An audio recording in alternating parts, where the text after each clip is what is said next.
আসসালামু আলাইকুম। আমি আপনাকে যুক্ত করা হয়েছে বলেন। হ্যালো, হ্যাঁ, বলেন। আসিফ ভাই আপনি কি শুনতে পাচ্ছেন? হ্যাঁ, হ্যাঁ, শুনতে পাচ্ছি বলেন। আচ্ছা, ঠিক আছে। আপনি একজন নাস্তিক হিসেবে নিজেকে পরিচয় দিতেছেন। আমি যতটুকু আপনার সম্পর্কে জানলাম। আমি তো ভাই আসিফ মহিউদ্দিন হিসেবে নিজেকে পরিচয় দেই। আমি তো নাস্তিক হিসেবে পরিচয় দেই, কথাটা তো সম্পূর্ণ সত্য না।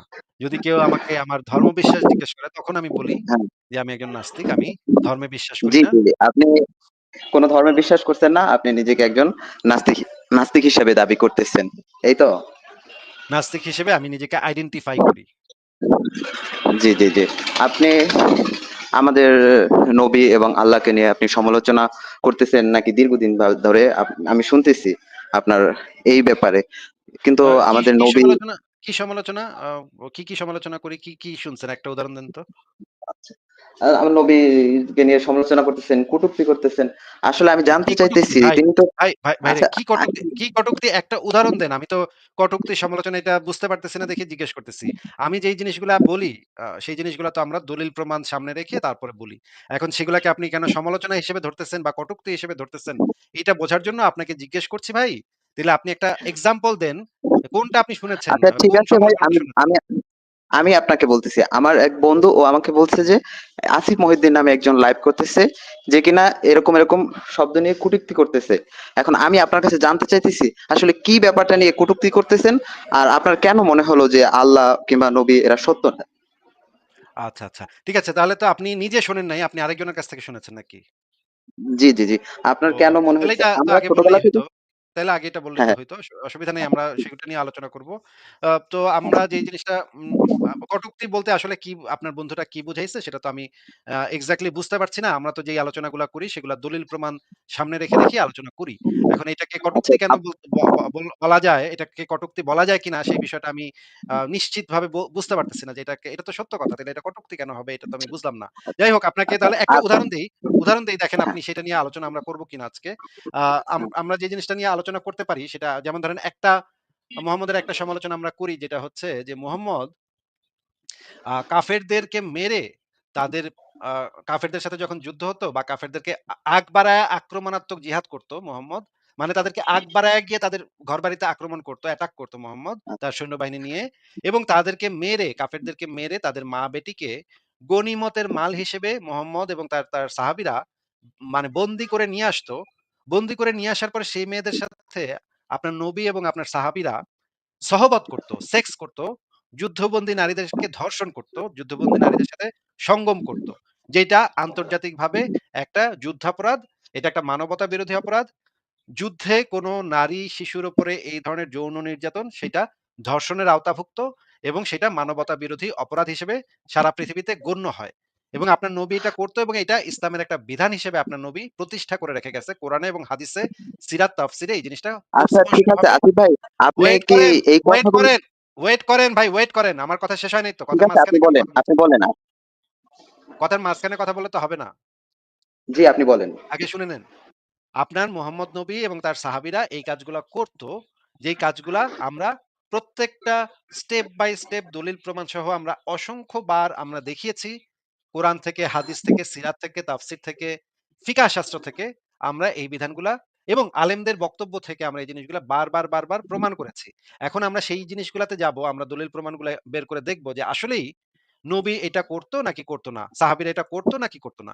সেই আলোচনাতে যাওয়ার আগে আমি আপনার কাছ থেকে জানতে চাচ্ছি, সেই আলোচনাতে আমরা যাবো। দলিল প্রমাণগুলো আমরা আস্তে বের করব। বের করে আমরা এনালাইসিস করব। যদি আপনি আমাদের দলিলে কোন ধরনের ত্রুটি দেখতে পান, তাহলে আপনি আমাদেরকে দেখায় দিবেন যে, "ভাই এই দলিলটা তো ভ্যালিড না বা এই দলিলটা তো ঠিক না।"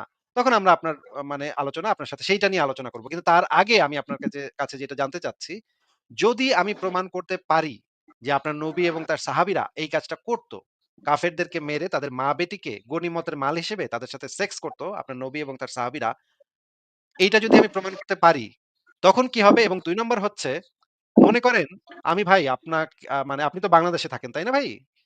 জি, জি, আমি বাংলাদেশে থাকি। মনে করেন ভারত যদি কালকে বাংলাদেশ অ্যাটাক করে এবং ভারতের হিন্দু সেনাবাহিনী যদি আপনাদেরকে মেরে আপনার মা এবং আপনার বোন, আপনার স্ত্রী, আপনার মেয়েকে গনিমতের মাল হিসেবে ইসলামের এই বিধান অনুসারে গনিমতের মাল হিসেবে নিয়ে যায় এবং তারা যদি আপনার পরিবারের নারী সদস্যদেরকে গনিমতের মাল হিসেবে সহবত করে, তখন সেই কাজটা কি নৈতিক হবে নাকি অনৈতিক হবে? আগে এই ২ টা প্রশ্নের উত্তর দেন, তারপরে আমরা মূল দলিল না, না, প্রমাণে যাব। এটা তো কোনোভাবেই নৈতিক হওয়ার কথা না। এরকম এটা তো নৈতিক হওয়ার কথা না। আমার মনে হইতেছে এটা খারাপই হবে অবশ্যই। আর নবী এরকম করতে পারে না। আমি বিশ্বাস করতে পারতেছি না আপনার কথা। আমার মনে হয় যে আপনি মিথ্যা বলতেছেন। আচ্ছা, আচ্ছা। মিথ্যা বলতেছি মনে হচ্ছে। না ঠিক আছে, এটা আমিও ভাই ছোটবেলার সত্য কথা হচ্ছে, ছোটবেলায় আমিও ১ম এটা বিশ্বাস করতে পারিনি। আমিও তো আপনার থেকে অনেক বড় মুসলমান ছিলাম। হ্যাঁ? আপনার এখন ঈমান কতটুকু জানি না আমি। কিন্তু আমি কিন্তু ভাই ৫ ওয়াক্ত নামাজি ছিলাম। আমি কিন্তু রোজা-টোজা রাখতাম এবং মারাত্মক মানে নবীর নামে জীবন দিয়ে দেওয়ার মতো বিশ্বাসী ছিলাম। ছোটবেলা আমি আমার মায়ের মুখে গল্প শুনতাম যে ইহুদি বুড়ি কাঁটা বিছায় রাখতো। আমার নবী মানে কাঁটা সরায়, সরায় নামাজ পড়তো। পরে একদিন দেখে রাস্তায় কাঁটা নাই। পরে ইহুদি বুড়ির বাসায় গিয়ে দেখে এটা যে এটা তো ভাই সত্য ঘটনা। এটা তো আমরাও শুনেছি, অনেকবার বইয়েও পড়েছি। ঠিক মনে নেই, তবে বইয়েও পড়েছি। সেই গল্পটা আমরা ছোটবেলা থেকে শুনে আসছি। কিন্তু ভাই বড় হওয়ার পরে আমি কি দেখলাম জানেন? বড় হওয়ার পর দেখলাম যে এইটা পুরাই জাল হাদিস। এইটা এটা পুরা জাল জাল হাদিস ভাই। আজকে আচ্ছা, এটা জাল হাদিস। আপনার কাছে কোনো প্রমাণ আছে কি এর যে এটা জাল হাদিস? আপনি দিতে পারবেন? সেটা তো আমরা এখন আস্তে, আস্তে একটা করে বের করে দেখাবো ভাই। আ অ মানে আপনি টেনশন নিয়েন না। আমরা তো সেজন্যই আপনাকে সেই দিকেই নিয়ে যাচ্ছি। যেন আপনাকে এই প্রসঙ্গটা তুললামই তো যেন আপনি সেই দলিলগুলা দেখতে চান যে এটা কই পাইলেন ভাই? এটা কোথায় পাইলেন ভাই? জাল হাদিস এটা বললেন। এই কারণেই আপনাকে আমি এটা এদিকে নিয়ে আসছি ভাই। একটু আমরা তাহলে কয়েকজন আলেমের কথা শুনি একটু। তারপরে আমরা দেখি আলেমরা কি বলে এই বিষয়ে। এই যে এই হাদিসটা বিষয়ে আলেমদের বক্তব্য কি? সেটা আগে একটু আমরা শুনে নেই। তারপর আমরা এই আলোচনাতে যাব। আমরা ১ম এ আব্দুর রাজ্জাক বিন ইউসুফের বক্তব্য শুনি। শোনেন ভাই, হ্যাঁ? নবী যে রাস্তায় হাঁটতেন বুড়ি কাঁটা পুঁতে রাখতো। নবীর পায়ে কাঁটা ফুটলে বুড়ি খুশি হতো। একদিন নবী দেখলেন রাস্তায় কাঁটা নেই। নবী ভাবলেন বুড়ি কিছু হয়েছে। তিনি বুড়ির বাড়ি গেলেন, দেখলেন সত্যি বুড়ি অসুস্থ। তিনি পরিচর্যা করলেন, বুড়ি ভালো হয়ে গেল। ঘটনার নগদ মিথ্যে। মোহাম্মদ সাল্লাল্লাহু আলাইহি ওয়াসাল্লাম যে রাস্তা দিয়ে হাঁটতেন বুড়ি সে রাস্তায় কাঁটা পুঁতে রাখতেন। মোহাম্মদের পায়ে কাঁটা ফুটলে বুড়ি খুশি হতেন। একদিন দেখলেন রাস্তায় কাঁটা নেই, তিনি ভাবলেন বুড়ির কিছু হয়েছে। তিনি তার বাড়ি গেলেন, দেখলেন তিনি সত্যি অসুস্থ। তিনি তার পরিচর্যা করলেন, বুড়ি ভালো হয়ে গেল। একবার নগদ ডাহা মিথ্যে, কিয়ামত পর্যন্ত প্রমাণ হবে না। মোহাম্মদ সাল্লাল্লাহু আলাইহি ওয়াসাল্লাম ঈদের মাঠে গেলেন, দেখলেন একটি ছেলে কাঁদছে। তিনি বললেন তুমি কেন কাঁদো? ছেলেটি বলল আমি এতিম।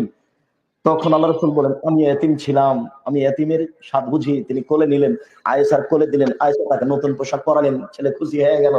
আয়েশা রাদিয়াল্লাহু আনহার বাড়িতে ফকিরের ভিক্ষা পায় না, নতুন পোশাক আসলো কোথা থেকে? একাধিক সহিহ হাদিস, ভিক্ষুক কোনো ভিক্ষা পায়নি। আচ্ছা, আমরা দেখলাম এই যে এই সমস্ত মানে কাহিনী সব জাল হাদিস। এগুলার কোনো সত্যতা নাই। এগুলা যে মানে আমাদের সমাজে প্রচলিত আছে এগুলার কোনো এই বিষয়ে আহমদুল্লাহ সাহেবের ভিডিও আছে। আপনি চাইলে আমরা আহমদুল্লাহ সাহেবের ভিডিও আচ্ছা, দেখাতে পারব। না, না, এটা যে জাল হাদিস আমি বুঝতে পারছি। উনি তো মিথ্যা কথা বলার কথা না। যেহেতু উনি বলছে, আমার মনে হইতেছে ভিডিওটা এডিট করাও না, অরিজিনালি দেখতে পাইতেছি। তাহলে এটা জাল হাদিস হবে। আমি আচ্ছা। মোটামুটি তার মানে শিওরই আমরা হয়ে দেখলাম গেলাম। যে তার মানে আমরা জানলাম যে ছোটবেলায় আমরা নবীর যেই গল্পগুলা শুনে, শুনে বড় হইছি, এমনকি স্কুলের বইতেও আমি পড়ছি এই গল্পটা। আমি তো ভাবতাম যে স্কুলে যেহেতু গল্পটা দিচ্ছে সেহেতু এটা তো সত্য ঘটনাই হবে। কিন্তু এই গল্পগুলা সবই ভাই জাল হাদিস। বরঞ্চ নবীকে কেউ এরকম যদি কটূক্তি করত, সমালোচনা করত, তাহলে নবী কি করত? লোক পাঠায় তাদেরকে জবাই করে আসতো। মানে নবী কি করত? মানুষজনদেরকে পাঠায়, তার সঙ্গী সাথীদেরকে পাঠায় তাদেরকে জবাই করাইতো নবী মোহাম্মদ। এই রকমের অনেকগুলা সহিহ হাদিস আমি পাইলাম পরে মানুষ খুন করাইতো। ঘুমের ভিতরে এমনকি ঘুমায় আছে এরকম মানুষকেও খুন করাইতো মোহাম্মদ। যেগুলো আমরা আস্তে, আস্তে বের করে দেখাবো। আগে আমরা ওই জিনিসটা শেষ করে নেই যে যুদ্ধবন্দী নারী যে গনিমতের মাল হিসেবে যুদ্ধবন্দী নারীদেরকে যে নবী এবং তার সাহাবীরা এটা করত সেটা আমরা আগে একটু দেখে নিই। তারপরে এটাও আমরা যদি আপনি চান আমাদের সময় থাকে তাহলে এই জিনিসটা আমরা আসবো। যে নবী যে গুপ্ত ঘাতক পাঠায় মানুষ জবাই করাইতো, মানুষ খুন করাইতো সেটা আমরা দেখব। আমি তো এটা ভাবতেও ১ম এ আমরা পারতেছি না ভাই এটা। জি, দেখান আপনি। ঠিক আছে, ঠিক আছে। ভাবার দরকার নেই আমরা আস্তে, আস্তে দেখি। ১ম এ আমরা আ আহমদুল্লাহ সাহেবের একটা ভিডিও শুনি, হ্যাঁ? শোনেন। কৃতদাসের সাথে সহবাস সংসার করা ইসলামী শরীয়ত মতে যাবে কিনা? না, কৃতদাসের সাথে কোনো সহবাস সংসার করা যাবে না, কৃতদাসীর সাথে করা যায়। আচ্ছা, আচ্ছা বুঝলাম যে দাসীর সাথে ইসলামে সহবাস করা যায়। আচ্ছা আমরা আরেকটু ভালোভাবে শুনি কি বলে এই বিষয়টা আসলে পরিষ্কার বোঝা গেল না। আচ্ছা নবী কি দাসীর সাথে করত কিনা সেটা আগে একটু দেখে নিই। নবীর জীবন থেকে কি দেখা যায় দেখি আমরা। বিষ্ণুনবীর ১১টা বউ ছিল। কয়টা? আরো জোরে কন। ১১টা বিবি ছিল। দাসী ছিল ২ জন। কয়জন? মোট হলো কয়জন? কয়জন? আমরা একজনের জ্বালায় অস্থির। জীবন দিয়া পাবো। মইরা যাবো। এরকম অস্থির কথা আমরা বলি ঠিক কিনা? বিষ্ণুনবীর স্ত্রী ছিল ১১ জন। দাসী ছিল ২ জন। মোট কয়জন? প্রথম হচ্ছে খাদিজা। খাদিজা বিনতে খুয়াইলিদ, ১ নাম্বার ঠিক কিনা? তারপরে আয়েশা বিনতে আবি বকর, হাফসা বিনতে উমর, যায়েনব নামে ২ বউ, যায়েনব বিনতে জাহাশ, যায়েনব বিনতে খুযাইমা। সাফিয়া বিনতে হুয়াই ইবনে আখতাব, সাউদা বিনতে জামাআ, জুয়াইরিয়া বিনতে হারিস, মাইমুনা বিনতে হারিস, উম্মে হাবিবা রামলা বিনতে আবি সুফিয়ান, উম্মে সালামা বিনতে আবি উমাইয়া, 11 জন বউ ছিল। সুবহানাল্লাহ। দুইজন দাসী ছিল, একজনের নাম রাইহানা বিনতে যায়েদ আন-নাবারিয়া, আরেকজনের নাম মারিয়া বিনতে শামাউন আল-কিবতিয়া। চিল্লায় পড়েন আল্লাহু আকবার। অনেক ইহুদি খ্রিস্টান নাস্তিকের দলেরা বলে, নাস্তিকের বাচ্চারা বলে বিশ্বনবী নাকি নারী পূজারী ছিলেন, নারীর দেহভোগ করার জন্য এতগুলো বিয়ে করেছেন। কপাল পোড়া, একটা বিয়ে বিশ্বনবী নিজের মন গড়া করে নাই, করেছেন কারা দেশে? কারা দেশে?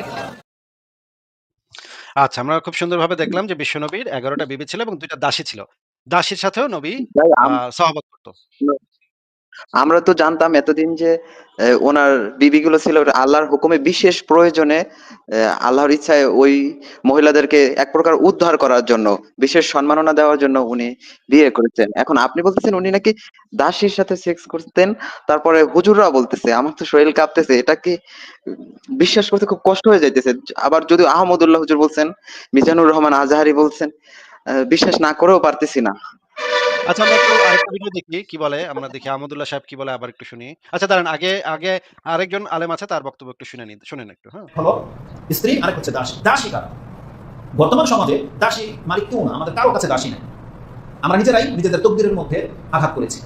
এটা আমাদের মালিক হওয়ার একটা সবাব ছিল, কিন্তু যে ওয়ে থেকে দাসীর মালিক হওয়া যেত, আমরা সেই ওয়েটা, রাস্তাটাকে বন্ধ করে দিয়েছি। সেটা ছিল একমাত্র আল্লাহ সুবহানাহু ওয়া তাআলার পথে সংগ্রাম, জিহাদ করা। জিহাদের মাধ্যমে আমরা যদি পরাস্ত করতে পারতাম কাফেরদেরকে, তাহলে ওদের মহিলাদেরকে দাসী করে গ্রহণ করা যেত। আর এত অনেক কল্যাণ আছে। এটা শুধু ভোগের কারণে গ্রহণ করতাম তা কিন্তু নয়। যেই সমস্ত মহিলারা এখন ফ্রিডম ভাবে চলাফেরা করতেছে, এরা যদি মুসলিমদের আন্ডারে চলে আসে, আল্লাহ সুবহানাহু ওয়া তাআলা এদেরকে দাসী বানিয়ে এদেরকে হত্যা করে দিতে আল্লাহ চাইলে বলতে পারতো যে এদেরকে হত্যা করো পুরুষদের মতো, কিন্তু কেন করেনি? আল্লাহ সুবহানাহু ওয়া তাআলা এদের উপরে দয়া করেছে, এরা দাসী হয়ে থাক, হতে পারে এই দাসী অবস্থায় ইসলাম গ্রহণ করে নেবে তোমাদের চরিত্র দেখে, না তো পেয়ে গেল, মুক্তি পেয়ে গেল। এটা বড় একটা রিজন ছিল। তো যাই হোক, নাস্তিকরা সবসময় ভিন্ন অ্যাঙ্গেল দিকে নেবে, কিন্তু আল্লাহ সুবহানাহু ওয়া তাআলার হিকমা বড় ব্যাপক। আল্লাহ সুবহানাহু ওয়া তাআলা বলছেন এই দাসী তোমাদের জন্য হালাল করা হলো, কিন্তু যেহেতু দাসীর এখন আর নাই, এটা আবার যখন আমাদের তকদিরে আসবে তখন জায়েজ হবে। তো দাসী কারা এটা বলতে গিয়ে বলেছিলাম, দাসী কারা? আচ্ছা, দাসী কারা আমরা বুঝতে পারলাম। আরো একটা ভিডিও দেখি, আরেকজন আলেমের, সৌদি আরবের একজন আলেমের ভিডিও দেখি। উনি কি বলে শুনি। একজনের প্রশ্ন আল্লাহ হচ্ছে কি যে আমি তাহলে আমার এমন দাসীর সাথে হ্যাঁ, সরি, আবার বলেন। আমি ভাই কি যেন আপনি বলতেছিলেন? আল্লাহ সরি, আপনি ছেড়ে দিচ্ছি, বলেন। আচ্ছা, আল্লাহ তাহলে এরকম নিষ্ঠুর ছিল? হুজুররাও তো এরকমই বলতেছে। এমন একটা খারাপ মানুষের বা খারাপ সৃষ্টিকর্তার এতদিন যাবত আমরা ইবাদত করে আসতেছি, আমরা তো জানতাম উনি অনেক ইয়া ছিল। এরকম ভালো। আইনটা তো আসলে মানতে পারতেছি না। আচ্ছা, আমরা দেখি আচ্ছা, আরো আপনার আলেমদের কাছে বক্তব্য আরো শুনি। দলিল থাকবে দেখুন। আরো বক্তব্য শুনি আলেমদের, শুনি। আপনারা শুনেন, আপনি শোনেন আগে। একজনের প্রশ্ন হচ্ছে যে আমি আমার দাসীর সাথে সহবাস করতে পারবো? আপনি দাসী পাইলেন কই? এটা হচ্ছে আসল কথা, যে আপনি দাসী পাইলেন। এখন বর্তমানে কোথায় দাসী আছে যে আপনি দাসীর সাথে আপনি সহবাস করবেন? হ্যাঁ, এখন শুনে যায় কোচিত, এখন নাকি আফ্রিকার কোথাও কোন জায়গায় নাকি দাসী আছে। আরব দেশের অনেক আমিররা এবং কয়েকজন শাইখও এরকম নাকি দাসী তারা পেয়েছেন আফ্রিকার মধ্যে, যে এরকম বংশ পরম্পরায় তারা এরকম দাসী হিসেবে চলে আসছে। এছাড়া তো পাওয়া যায় না, এবং এগুলোর রেটও অনেক বেশি বর্তমানে। এছাড়া বিশ্বের মধ্যে দাসী পাওয়া তো মুশকিল। সুতরাং আপনি দাসীর সাথে সহবাস করবেন কিনা এটা তো আপনার জিজ্ঞাসা করার মানে হয় না। যেমন আমাদের দেশে বলে যে উটের গোস্ত খাইলে উজু যাবে কিনা, এরকম একবার ঝগড়া করে একজনের মাথা ফেটে ফেলছে। আরে উটের গোস্ত পাইছেন কই? বাজারে বিক্রি হয়, তাহলে এটা নিয়ে আপনার কথা উঠে কেন? হ্যাঁ, যে দেশে উটের গোস্ত অ্যাভেলেবেল পাচ্ছেন সেই দেশেই নাই কথা আসবে। তিনি বলছেন সূরা আল মাআরিজ আয়াত নম্বর 29-30 একটু বলবেন? আর যদি রহিত হয় তাহলে আমাকে কোরআন আয়াত দেখান বা সহিহ হাদিস দেখান। রহিত হইল কে?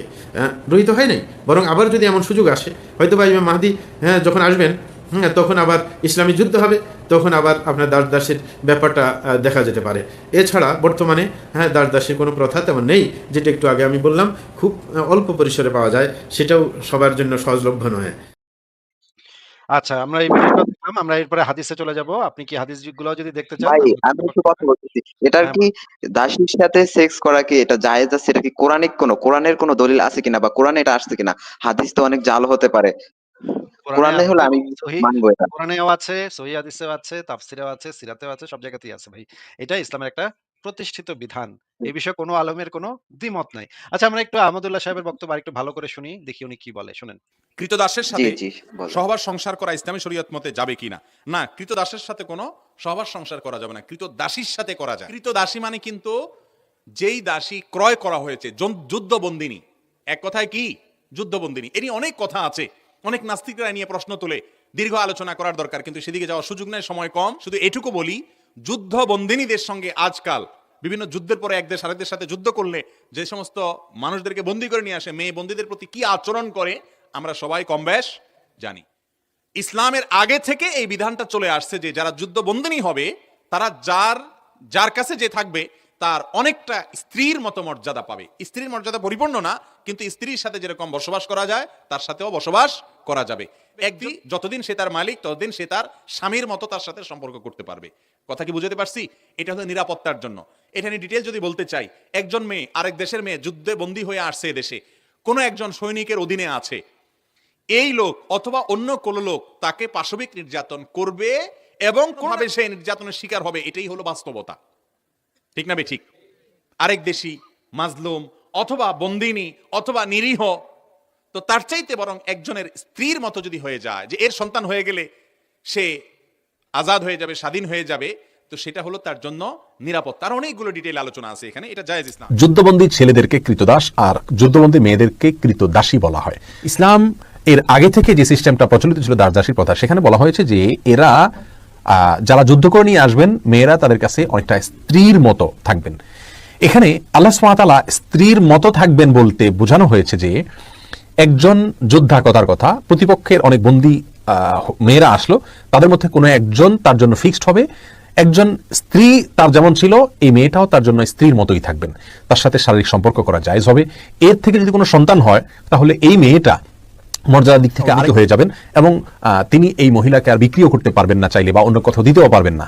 কিন্তু এই মেয়েটা একজন যোদ্ধার জন্য নির্দিষ্ট হয়ে গেলেন, অন্য কেউ তার দিকে চোখ তুলে তাকাতে পারবে না, অন্য কেউ তার সাথে শারীরিক সম্পর্ক করতে পারবে না, অন্য কেউ তার প্রতি পাশবিক নির্যাতন করার কোনো স্কোপ আর থাকবে না। আসলে যুদ্ধবন্দীদের নিরাপত্তার জন্য এর চাইতে বেটার কোনো সলিউশন আজকের যুগে নাস্তিক বন্ধুরা যারা প্রশ্ন করে থাকেন তারা দিতে পারবেন কিনা, এবং সেটা শুধুমাত্র আপনার তাত্ত্বিক কোনো সমাধান দিলে হবে না, বাস্তবিক সমাধান দিতে হবে। অর্থাৎ যুদ্ধবন্দী মেয়েরা আসলে তাদের জন্য এর চাইতে বেটার বিকল্প কি আছে আর? যিনি যুদ্ধবন্দী হয়ে আসলেন শত্রুপক্ষের কাছে, তাদের কোনো একজনের জন্য তাকে বরাদ্দ করা হলো, তিনি স্ত্রী হিসাবে তার বাসাবাড়িতে তার সাথে বসবাস করলেন, অন্য কেউ তার দিকে তাকালো না, এবং তিনি চাইলে তাকে মুক্তও করে দিতে পারেন, তিনি চাইলে তার সাথে জীবন কাটিয়ে দিতে পারেন। তার থেকে যদি সন্তান হয়, তাহলে সেই সন্তানটিকে আপনার তার সন্তান হিসাবে বিবেচিত হবে, সন্তানের মা হিসাবে তিনি মর্যাদা পাবেন, এবং সেই সাথে সন্তান হওয়ার পরে আর এই মহিলা তার সঙ্গে তার সম্পর্কটা আরো অনেকটাই স্ত্রী, মানে প্রায় স্ত্রীর পরিপূর্ণ মর্যাদার কাছাকাছি তিনি চলে যান। আর অনেকগুলো ব্যাপার এখানে আছে, এবং কৃতদাস দাসীর যে বিধিবিধানগুলো আছে, সবগুলো বিধিবিধান ইসলামী বিধিবিধানগুলোকে সামনে আনলে তখন বিষয়টি পরিষ্কার হবে, যেটা মূলত মেয়েদের এবং ছেলেদের অধিকারকে সংরক্ষণ করবার জন্য, ব্যাপক জুলুম থেকে বাঁচাবার জন্য, বিবাহের মতোই অনেকটা বলতে গেলে আপনার তার নিরাপত্তার খাতিরে এই বিধানটা ইসলাম দিয়েছে। আচ্ছা, আমরা দেখলাম। আমি ভাই, আপনি একটু বলেন তো আপনি কি বুঝলেন এই সমস্ত ভিডিও থেকে? এই ভিডিও থেকে তো বুঝলাম যে আল্লাহ এরকম একটা খারাপ কাজকে প্রমোট করতেছে। এটা তো আসলে আল্লাহ ঠিক কাজ করলো না। এরকম একটা খারাপ কাজকে তো প্রমোট করা উচিত হয় না, যে একজনকে হত্যা করে তারপর তার মেয়ে বা বউকে নিয়ে আসে সেক্স করা, এটা তো খুবই চরম অন্যায়। আল্লাহ তো এটা সমর্থন করা ঠিক বলে মনে হইতেছে না। তাহলে কি আমরা এতদিন জানতাম যে সৌদি আরব গেলে, যে বাংলাদেশি মেয়েরা গেলে নাকি সৌদি আরবের শেখরা এরকম খারাপ কাজগুলো করতো? তাহলে এটা কি, তাহলে সৌদি আরবের মানুষরা ঠিক করতো? এটা কি কোরআন আচ্ছা, হাদিস অনুসারে করতো? আমি ভাই, আপনি একটু আমাদেরকে একটু ক্লিয়ার করেন তো, আপনি কি আসলেই একজন মুমিন, নাকি আপনি না আসলে নাস্তিক, মানে ইয়া করার জন্য আসছেন? একটু বলেন তো। না না, আমি মুমিন বলতে আমি একজন সাধারণ মানুষ। আমি আপনার তেমন যে হুজুর বা মাদ্রাসা করছি এমন না। আচ্ছা, আপনি একটা সূরা আমি একটু পড়ে শোনাতে পারবেন আমাদেরকে? হ্যাঁ, হ্যাঁ, যদি সাধারণ সূরা হয় তাহলে পড়েন আমি তো, দেখি একটা পারবো সূরা পড়েন অবশ্যই। তো। দেখি একটা সূরা পড়তে পারেন নাকি, দেখি তো। আমি আপনাকে সূরা ফাতিহাই শোনাই। আচ্ছা, শোনান। আলহামদুলিল্লাহি রাব্বিল আলামিন আর রহমানির রহিম মালিক ইয়াউমিদ্দিন ইয়াকা নাবুদু ওয়া ইয়াকা নাস্তাইন ইহদিনাস সিরাতাল মুস্তাকিম সিরাতাল লাযিনা আনআমতা আলাইহিম গায়রিল মাগদুবি আলাইহিম ওয়ালাদ-দাল্লিন আমিন। আচ্ছা, ঠিক আছে, ভালো হয়েছে, ভালো পড়ছেন। ঠিক আছে, আমি একটু চেক করে নিলাম, কারণ আপনার কথা শুনে মনে হইতেছে যে আপনি হয়তো হিন্দুও হইতে পারেন, নাস্তিকও হইতে পারেন, এরকম মনে হইতেছিল। কিন্তু না, না, এখন আমি শিওর হইলাম হিন্দু যে না। আপনি হিন্দু না। না, আমি হিন্দু না, আমি একজন মুসলিম পরিবারের। তবে আমি কেন আপনারা যে কটূক্তি করতেছেন বা খারাপ কথা বলতেছেন, আসলে এটা সম্পর্কে আমি সব ছোটবেলা থেকে সবকিছুর প্রতি জানার একটা আগ্রহ আমার আছে। কেন আপনারা এটা করতেছেন, এটা আমি একটু আসলে জানতে চাইতেছিলাম। আসলে একটু যুক্তিসঙ্গত কিনা আপনারা আচ্ছা, কথাগুলো আপনি যে তো বলছেন। আজকে অনেক কিছু দেখলেন, যে অনেক কিছু আমরা দেখাইলাম। সংশয়.com এ এই সমস্ত বিষয়ে অনেক লেখা আছে।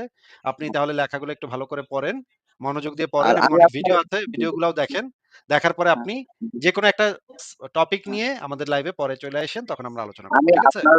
আপনার আমি আসছিলাম মূলত যে আপনাকে পাল্টা কিছু জবাব দিব, কিন্তু আপনার কথার প্রেক্ষাপটে বা দলিল দেখে তেমন জবাব দিতে পারতেছি না, বা কি বলবো বুঝতে পারতেছি না। আসলে আপনি যে কথাগুলো বলছেন এগুলো আমি দেখবো, রিসার্চ করব। আজকে যেহেতু বলছেন, আজকে আমি শুনলাম মানলাম, রিসার্চ করব 100% রিসার্চ সত্যি কিনা বা রিসার্চ করার দরকার নেই। রিসার্চ করেন। তবে রিচার্জ করেন না। ঠিক আছে? আমি ভাই তাহলে আজকে আপনাকে আমরা বিদায় জানাই। ভালো থাকেন তাহলে। জি জি, ঠিক আছে? অবশ্যই। শুভরাত্রি। আপনার জন্য শুভকামনা রইলো। আশা করি আপনি রিচার্জ না করে রিসার্চ করবেন, তাহলে ভালো হবে। রিসার্চ করাটাই উচিত। পরের জনকে যুক্ত করি তাহলে।